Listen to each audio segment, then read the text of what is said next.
Alright, so we're here to talk about sketching.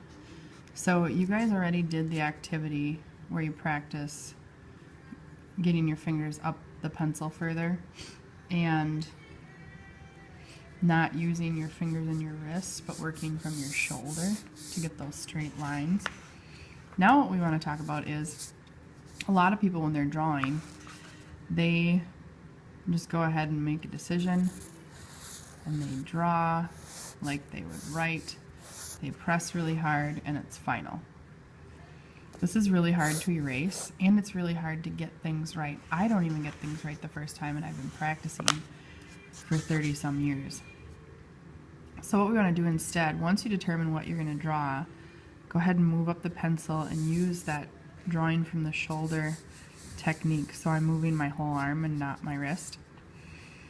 And then you'll see a lot of artists kind of do this in the air sometimes before they're going to start. And what they're doing is they're imagining what they're drawing already on their paper. And they often do a lot of fast, sketchy lines. And you'll see I'm kind of moving my whole arm. I'm not doing this. Because then if a line goes in the wrong spot, it doesn't matter. You just come down and get one in the right spot. And this can be kind of quick because if you were to move on, you'd go in and add more detail later.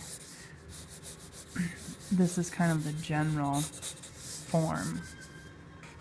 Then I would go in at this point, if I'm happy with it, and kind of clean it up. I could erase some of the lines that are in the wrong spot, and I could start shading and finalizing which lines are the lines that I want to go with. For this activity, you don't need to start shading yet. You just want to do the sketching part. One thing you do want to do, you're going to do 3 sketches. You guys can draw anything you want. I would have the object or whatever you're going to draw sitting in front of you, or I would have a photograph on an iPad or some kind of reference to look at. And what you want to do, only do 1 sketch per page, because I want you guys to practice the layout of your page and how to place things, which is something we're going to be talking more about next, is composition. So once you have your object, like I have this glass cup sitting in front of you, keep referring back to the cup to make sure that you're getting it right. So don't just do this from your imagination or your memory. Work from life.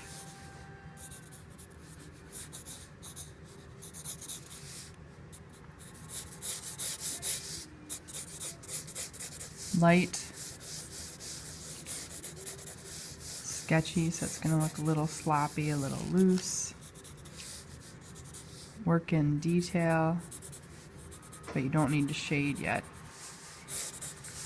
I'm not going to finish this drawing, but you get the idea. You're going to do 3 of these, and I would work in the rest of the details, like the details around the edge of the rim here, and I would put the straw down through the cup and add that text and whatnot on there.